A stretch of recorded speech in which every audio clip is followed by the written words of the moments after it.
Assalamualaikum warahmatullahi wabarakatuh. Saya Devi Abrianti dari kelas manajemen 6C. Di sini saya ingin menjelaskan tentang manajemen sumber daya manusia. Manajemen adalah ilmu dan seni yang mengatur proses pemanfaatan sumber daya manusia dan sumber-sumber lainnya secara efektif dan efisien untuk mencapai tujuan tertentu. Sedangkan sumber daya manusia adalah kemampuan terpadu dari daya pikir dan daya fisik yang dimiliki individu. Perilaku dan sifatnya ditentukan oleh keturunan dan lingkungannya. Sedangkan prestasi kerja dimotivasi oleh keinginan untuk memenuhi kepuasannya. Apa sih perbedaan MSDM dengan manajemen personalia? Dalam istilah manajemen personalia, terkandung pengertian bahwa karyawan atau personalia hanya dianggap sebagai salah satu faktor produksi saja, yang tenaganya harus digunakan secara produktif bagi pencapaian tujuan perusahaan.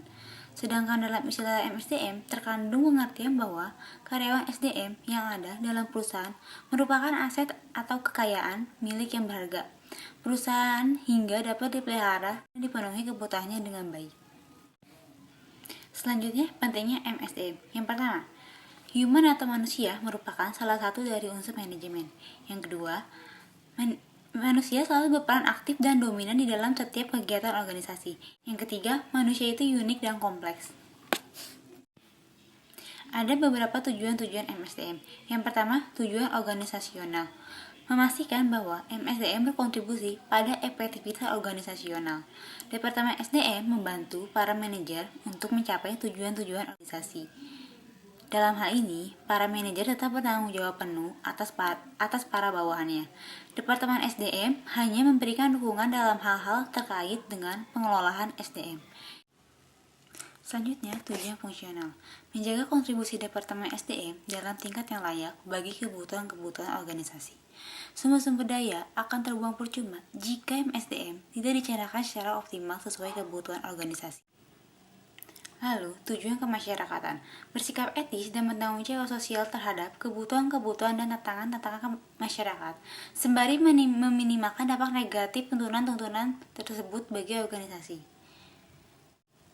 Tujuan personal membantu para karyawan mencapai tujuan-tujuan pribadi mereka sejauh tujuan-tujuan mendorong kontribusi individual bagi organisasi. Tujuan personal para karyawan akan tercapai jika para karyawan dipelihara, dipertahankan, dimotivasi. Jika tidak demikian, kinerja dan kepuasan karyawan akan menurun, dan karyawan bisa meninggalkan organisasi. Selanjutnya, komponen-komponen dalam MSDM. Yang pertama adalah pengusaha. Yang kedua, karyawan. Yang ketiga, pemimpin atau manajer. Lalu ada peranan MSDM. Yang pertama, mengatur. Yang kedua, menetapkan program kepegawaian. Materi selanjutnya adalah metode pendekatan MSDM. Yang pertama, pendekatan mekanis. Pendekatan mekanis ini biasanya menimbulkan pada masalah personalia, antara lain 1. Pengangguran teknologis. Artinya, kehilangan pekerjaan karena pengembangan mesin-mesin atau teknik produk yang baru. 2. Keamanan. Artinya, seseorang kehilangan pekerjaannya, maka jelas ia akan kehilangan sumber penghasilannya. 3. Organisasi buruh. Artinya, untuk melindungi karyawan dari sikap sewenang-wenang pihak manajemen. 4. Berkurangnya kebanggaan dalam bekerja. Artinya, manajemen kurang menghargai kecerdasan, goodwill, dan kreativitas para pekerja. Lalu ada metode pendekatan paternalis, yaitu suatu konsep yang menganggap bahwa manajemen sebagai ayah dan bersikap melindungi terhadap para karyawan. Ciri-cirinya adalah 1. Diselenggarakannya suatu program personalia tersebut tidak didasarkan atas pertimbangan manfaat dan program tersebut. 2. Keputusan tentang apa dan bagaimana melaksanakan program tersebut adalah tergantung semata-mata pada pihak manajemen.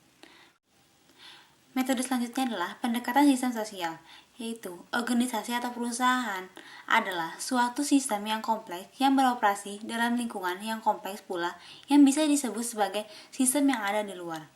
Metode selanjutnya, pendekatan mekanis. Artinya, perkembangan industri dengan penerapan mesin-mesin dan alat-alat elektronika pada bidang produksi telah membawa kemajuan yang sangat pesat dan efisien untuk pekerja. Lalu selanjutnya adalah fungsi MSDM. 1. Perencanaan. 2. Pengorganisasian. 3. Pengarahan. 4. Pengendalian. 5. Pengadaan. 6. Pengembangan. 7. Kompensasi. 8. Pengintegrasian. 9. Pemeliharaan. 10. Kedisiplinan. 11. Pemberhentian atau PHK. Oke, sekian penjelasan dari saya tentang manajemen sumber daya manusia.